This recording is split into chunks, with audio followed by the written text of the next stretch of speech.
I want to tell you guys a story about a girl named, let's just call her Annabelle. Annabelle is a high school student and gets a lot of attention because she is hot, she is sexy, all the guys like her and all the girls want to be like her. You share a couple classes with Annabelle and you get to know her a little bit better. She's nice, she's friendly, and she's really attractive, and you become obsessed with her. She's on your mind all the time.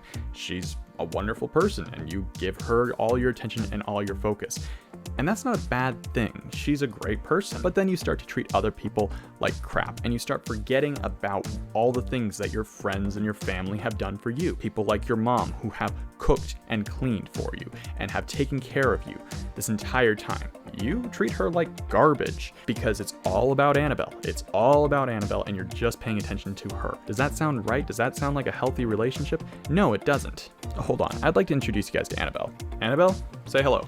Now, after I just told you that story and I introduced you to Annabelle, you're probably thinking one of three things. Option number one, William, Annabelle is a girl, she's not a drone and she's not a gimbal. Why are you showing this to me? Option number two, wow, that's a really solid metaphor. How obsessed we get over drones and gimbals and how we don't actually pay attention to the things that actually matter, like lights and cameras and audio. And option number three, oh shoot, I forgot to turn off the stove. Now, I just did this video all about drones, and it did really well. It has done better than most of my other videos. And then I do videos about lighting or audio or editing, and they do not so great. I mean, they're okay, but nothing compared to when I do videos about drones or gimbals, because those are boring. They're not as exciting. You don't get as cool of shots with them. But what good is a movie that doesn't have good story? And what good is a story unless you can actually hear the dialogue and listen to the people that are talking, or actually be able to see them because they're illuminated properly, or it's edited nicely together and they cut out all the bad stuff and all the mistakes and they put in the good stuff and the pacing is nice and snappy. Those to me are way more important than, wow, you have a drone. Cool. I strongly discourage that people go out and buy a drone or a gimbal until they've invested like several thousands of dollars into a whole bunch of other aspects that make your entire production a lot better than an aerial shot or a smooth shot with a gimbal. How often do I use my drone? Probably about once a month.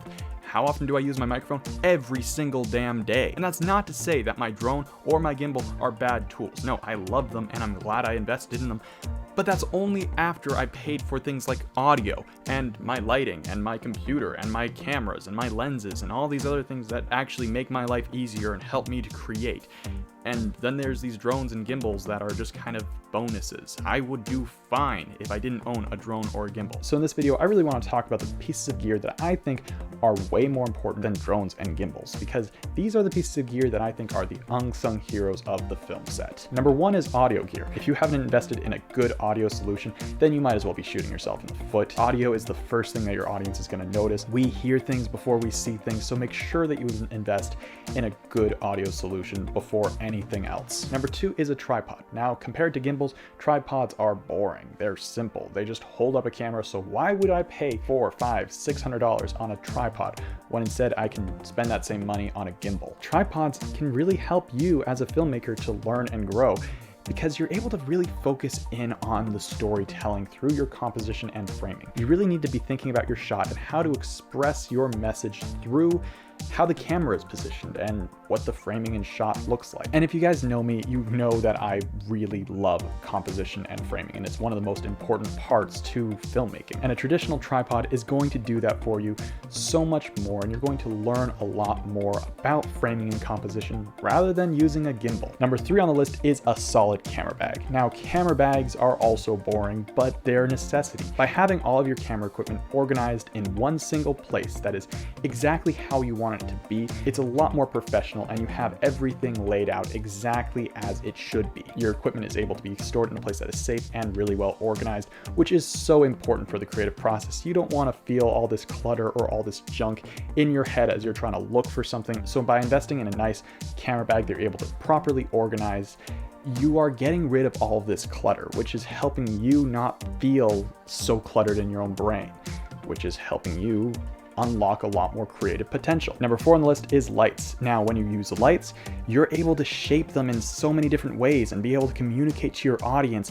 all these different emotions, all these different feelings by how your subject is illuminated. I'm ashamed to say this, but I bought my Fujifilm X-T2 before I ended up buying a solid lighting kit. The reason that I bought that camera instead of buying a nice light kit was because the previous camera that I owned, the Canon 60D, was so bad in low light. And sure, I was able to boost up the ISO so the image looked better, but if I were to actually use lights and shape my image the way that I wanted to, that is so much more powerful than just boosting up your ISO on your camera. You're gonna get better results if you end up learning how to shape and manipulate the image with light. Number 5 on the list is some C-stands. You need a way of being able to hold up your lights. You need a way of being able to rig and configure your lights and your set in a way that is efficient and effective for your scene.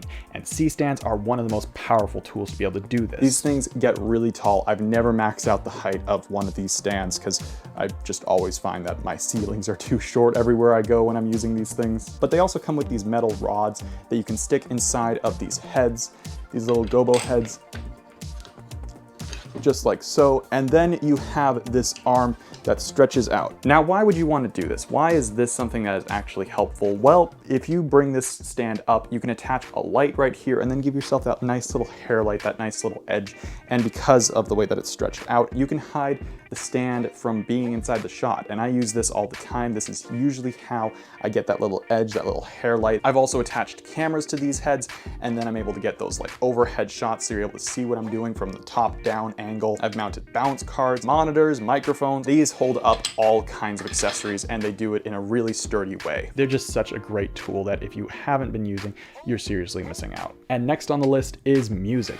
Okay, I know this technically isn't gear, but I think that it's so important that I decided to put it on this list anyway. If you disagree with me, whatever. This is my channel, not yours, so yeah. And next on the list is music. Music is fundamental. It's the backbone of an edit. By using music, you're able to really communicate a mood, and you're really able to drive the story forward through this ambiance, through this feeling. It's a really powerful tool that I see a lot of amateurs not using properly. So by investing in a solid music library, you're enabling yourself a lot more than just having it where you have the options from the Creative Commons library. That might get you by for the first like 2 or 3 projects, but when you start getting into like the 10th project, you're gonna start getting annoyed with the lack of options. So you should really just invest in a solid music library service like Artlist or MusicBed, something along those lines. Why would you jeopardize your project or your film by using cheap generic music?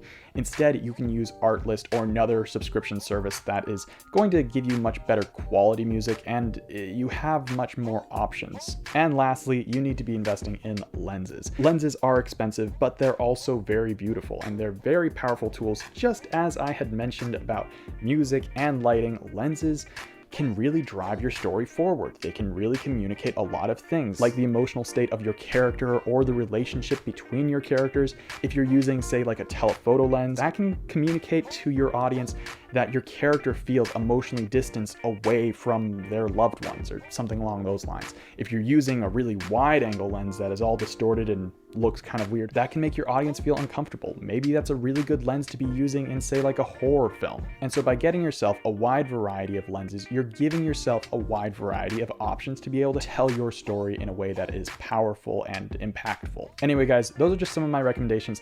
These are just some of the tools that I think are way more powerful and can help drive your story forward so much more than just these drones or gimbals. And as cool as those tools are, and as much as I will still stand by everything I've said in those previous videos, I think they get way more hype than they actually deserve.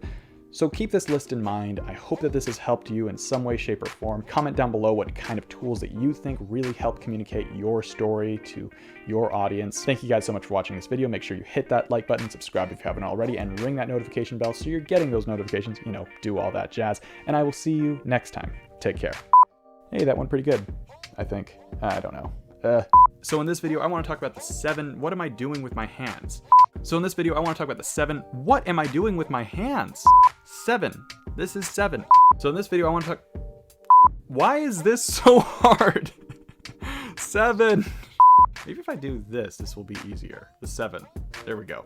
And if I see you guys go out and buy another gimbal or another drone before you've invested in all these things, I am seriously going to come over and murder someone. Not true. That sounds way too harsh.